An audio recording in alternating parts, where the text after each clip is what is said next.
Progress किया है health में। जब आया था तो फीवर के साथ था, 99 फीवर या लगा लो 101 फीवर उसको चल रहा था। अब आज उसको फीवर 99 से ऊपर नहीं गया। ये हमारे प्रोग्रेस नोट्स में आ जाता है। Number 2, documentation format. डॉक्यूमेंटेशन का फॉर्मेट कैसा होना चाहिए? नरेटिव, और उसके बाद नरेटिव में क्या होता है? Problem focus. नरेटिव और प्रॉब्लम फोकस।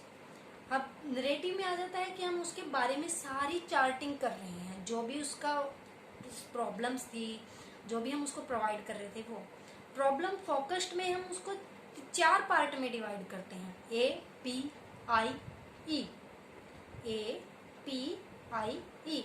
ए यानी असेसमेंट, पेशेंट को असेस करना, जो हम शुरू में पढ़ रहे थे कि आते हैं हम पेशेंट को असेस करते हैं। P, problem identification. मरीज आकर हमें सिर्फ सिम्टम बताता है, मुझे बुखार चल रहा है, खांसी चल रही है, बदन दर्द है, ये है वो है, मगर उसको बीमारी क्या है ये डॉक्टर आइडेंटिफाई करता है। तो सेकंड होता है प्रॉब्लम आइडेंटिफाई, प्रॉब्लम को पहचानना कि मरीज को प्रॉब्लम क्या है। इंटरवेंशन, उसके ऊपर एक प्लान बनाना। प्लान मतलब हम इसको ये मेडिसिन दे सकते हैं, स्पंज बाथ दे सकते हैं, ये केयर दे सकते हैं, वो सारी चीजों को हम उसमें ध्यान से रखेंगे। लास्ट इवेल्युएशन, जांच। जब हम पूरा दिन मेडिसिन उसको देते हैं तो बाद में हम उसकी एक जांच रखते हैं कि पेशेंट ने कितनी प्रोग्रेस की। जैसे कि हम बाद में लिखते हैं, now the patient is feel better than before. अब पेशेंट पहले से बहुत अच्छा महसूस कर रहा है, ये हमारा आ जाता है। अब इसमें एक छोटा सा पॉइंट है लास्ट का, type of record. Type of record, किस किस टाइप के रिकॉर्ड हमारे पास होते हैं, थोड़ा सा इन शॉर्ट में करके मैं इसको ले लेते हैं। ओपीडी, आईपीडी, आउट पेशेंट और इन पेशेंट। जो हमारे पास भर्ती हुए मरीज हैं उनका रिकॉर्ड, या जो मरीज आईपीडी, आईपीडी यानी कि आउट, ओपीडी जो पेशेंट आ रहे हैं दिखाकर जा रहे हैं वो ओपीडी। आईपीडी जो हॉस्पिटल में 24 घंटे या 72 घंटे या 2 दिन 4 दिन या जितने दिन के लिए भर्ती हो रहे हैं उन्हें आईपीडी पेशेंट कहते हैं, उनका रिकॉर्ड रखना। डॉक्टर ऑर्डर सीट, जिसपे डॉक्टर अपने ऑर्डर देता है वो सीट भी एक रिकॉर्ड में आती है। TPR, temperature pulse respiration graphic chart, एक चार्ट होता है जिसपे अंदर हम पेशेंट का टेम्परेचर, पल्स, रेस्पिरेशन सारा कुछ फील करते हैं। नेक्स्ट होता है डाइट सीट, ये भी एक रिकॉर्ड है, इसमें हम पेशेंट की डाइट लिखते हैं, पेशेंट को कैसी डाइट देनी है, सॉफ्ट डाइट देनी है, लिक्विड डाइट देनी है, वेज डाइट देनी है, नॉन वेज डाइट देनी है, यानी किस तरह की पेशेंट डाइट खाना पसंद करता है या उसकी हेल्थ के अकॉर्डिंग कौन सी डाइट देनी है। शुगर का पेशेंट है तो शुगर फ्री डाइट देनी है, बीपी का पेशेंट है तो सोडियम फ्री डाइट देनी है, उसको नमक नहीं प्रोवाइड करवाना। तो इन सारी चीजों को हम ध्यान में रखकर एक डाटाबेस उसका तैयार करते हैं। और मान लो नेक्स्ट है ऑपरेशन एनेस्थीजिया नोट्स। मान लो हमने किसी पेशेंट को कोई ऑपरेशन देना है, उसको ऑपरेशन करना है या एनेस्थीजिया बेहोशी देनी है, तो उसके लिए भी हमारे पास क्या है, एक अलग से नोट्स तैयार किए जाते हैं या अलग से रिकॉर्ड डॉक्यूमेंट तैयार किए जाते हैं जिनमें हम पेशेंट के रिलेटिव के सिग्नेचर लेकर ही काम करते हैं।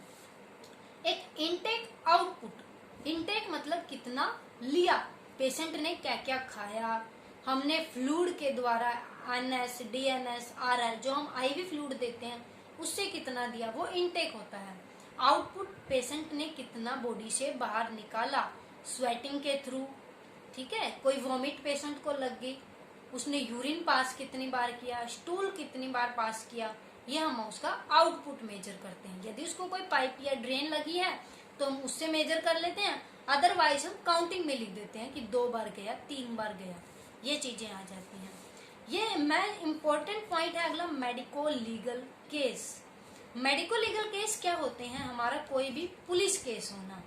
मान लो एक पेशेंट घर से मारपीट के बाद आ गया और हम उसको इमरजेंसी में भर्ती कर लिए, मगर हम उसकी क्या है साथ के साथ एमएलसी बनाएंगे, यानी वो एक पुलिस केस है तो उसकी एमएलसी कटेगी, उसके साथ ही साथ हम उसकी सूचना नियर बाय पुलिस स्टेशन में सौंप देंगे कि हमारे पास ये पेशेंट लड़ाई से या टूट फूट से आया है, इसमें रोड एक्सीडेंट, पॉइजनिंग का पेशेंट या जहर चढ़ गया, आकर बोल दें कि हमारा पेशेंट तो खेत में काम कर रहा था, जहर चढ़ गया, ये सारे केस भी उसके अंदर आते हैं।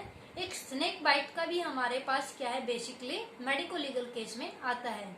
यदि किसी पर्सन को सांप ने काट लिया तो वो चीज हम इसलिए लेते हैं, कई बार क्या है किसी ने जानबूझ के सांप को घर में छोड़ दिया जिसकी वजह से वो पेशेंट को काट लिया गया। तो इन चीजों को भी ध्यान में रखकर, यानी जो केस पुलिस से संबंधित है उन्हें हम एमएलसी केस में रखते हैं और उनकी फाइलों को भी बड़ी ही ध्यान से रखा जाता है। नर्सिंग डिस्चार्ज, जब एक नर्स पेशेंट को डिस्चार्ज करिए तब वो अपने नोट्स चेक करती है और अपने नोट्स डालती है।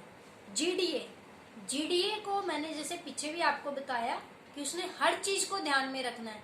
पेशेंट को वो हर छोटी से छोटी केयर जो भी दे रहा है, उसको बाथ दे रहा है, शावर दे रहा है, ओरल केयर दे रहा है, उस नकली दांत लगे हैं उनकी केयर उसने की है, फुट केयर, नेल केयर, उसके स्पंज बाथ, जो कुछ भी वो पेशेंट को प्रोवाइड कर रहा है, उसको स्टूल कराना, उसको यूरिन पास कराना, उसको बाथरूम तक लेके जाना, वो सारा कुछ वो डॉक्यूमेंटेड करेगा, लिखेगा उनको, ये सारा इसके अंदर रहता है।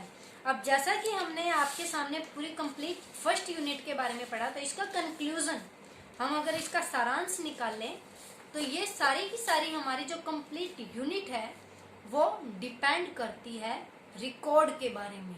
रिकॉर्ड हम कैसे रख सकते हैं और क्यों रखते हैं।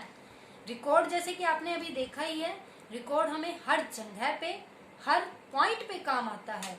रिकॉर्ड के फायदे क्या रहते हैं, आप अपने आप को सेफ रख सकते हो, कभी का रिकॉर्ड कभी आप उठा के दिखा सकते हो, कोई आपके ऊपर ऑब्जेक्शन नहीं कर सकता, आपको कोई ये नहीं ब्लेम करेगा कि आपने गलत मेडिकेशन दी या आपने चेक नहीं किया।